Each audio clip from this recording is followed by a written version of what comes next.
যে নতুন বন্দোবস্তের জন্য আমরা লড়াই করেছিলাম, জীবন দিয়েছিলাম, জীবন দিতে প্রস্তুত ছিলাম, সেই নতুন বন্দোবস্ত, নতুন বাংলাদেশ আমরা পাই নাই। ফলে আমরা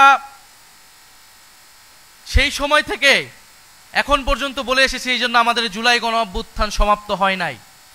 আমাদের এই লড়াই, তরুণদের এই লড়াই, এই দায়িত্ব সমাপ্ত হয় নাই। 24-এর গণ অভ্যুত্থানকে ব্যর্থ করে দিতে, 24-এর গণ অভ্যুত্থানের প্রজন্মকে প্রতারিত করতে সকল ধরনের আয়োজন সম্পন্ন হয়েছে। কিন্তু আমরা বলতে চাই, সমীকরণ এখনই শেষ হয়ে যায় নাই। ফলে যারা এখনই সমীকরণ মিলায় ফেলছে তারা ভুল পথে হাঁটছে। গণ অভ্যুত্থানের শক্তি, তারুণ্যের শক্তি এখনো রাজপথে আছে, এখনো মাঠে আছে। গত 1 বছর ছাড় দিয়েছি, জুলাই ঘোষণাপত্রে ছাড় দিয়েছি, জুলাই সনদে কোনো ছাড় হবে না। 1% ছাড়ও জুলাই সনদে দেওয়া হবে না।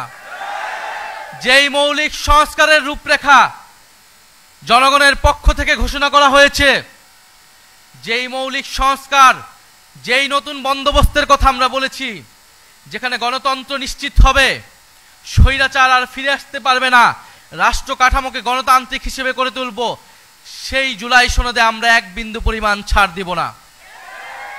আমরা নির্বাচন চাই। নির্বাচন, গণতন্ত্র, ভোটাধিকারের জন্যই আমাদের লড়াই ছিল। কিন্তু আমরা এর সাথে এও বলেছি, পরিবর্তনের মধ্য দিয়ে বাংলাদেশকে যেতে হবে। বাংলাদেশের এই মুহূর্তে সবচেয়ে বড় সংকট হচ্ছে স্থিতিশীলতা এবং জাতীয় ঐক্য ধরে রাখা। যদি রাজনৈতিক দলগুলো, রাজনৈতিক শক্তিগুলো নিজেদের মধ্যে জাতীয় ঐক্য ধরে রাখতে না পারে, দেশের স্থিতিশীলতা নিশ্চিতে নিজেদের মধ্যে ছাড় দেওয়ার মানসিকতা তৈরি না হয়, ফলে আরেকটি 1-11 আসবে। কারণ আমরা ইতিহাসে এটাই দেখেছি। আমরা মনে করি রাজনৈতিক সমস্যার সমাধান রাজনৈতিক দলগুলোকেই বসে করতে হবে এবং সেই সংস্কৃতি বাংলাদেশে কায়েম করতে হবে। যদি রাজনৈতিক দলগুলো ব্যর্থ হয়, লাভবান হবে ডিজিএফআই, লাভবান হবে অরাজনৈতিক শক্তি, লাভবান হবে বিভিন্ন বৈদেশিক শক্তি। আমরা গণ অভ্যুত্থানের ফলে যেই জাতীয় ঐক্যের স্বার্থে, বাংলাদেশের স্থিতিশীলতার স্বার্থে গত 1 বছর ধরে গণ অভ্যুত্থানের শক্তি, বৈষম্য বিরোধী শক্তি, জাতীয় নাগরিক পার্টি বারবার ছাড় দিয়ে গিয়েছে। কিন্তু ছাড় দিতে দিতে আমরা শেষ প্রান্তে এসেছি। আমরা এবার ছাড় দিব না। আমরা এবার আদায় করে নিব যে গণ অভ্যুত্থানের পরে নতুন বাংলাদেশের প্রতিশ্রুতি আমরা দিয়েছি, যে গণতন্ত্র প্রতিষ্ঠার, বৈষম্যহীন বাংলাদেশ প্রতিষ্ঠার প্রতিশ্রুতি দিয়েছি।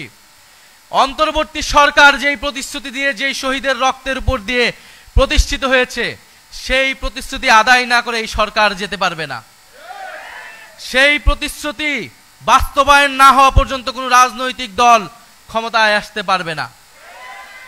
ফলে আমরা এখনো বলবো, আসুন জাতীয় ঐক্যের স্বার্থে, স্থিতিশীলতার স্বার্থে আমরা সেই প্রতিশ্রুতিগুলো একে একে পূরণ করি।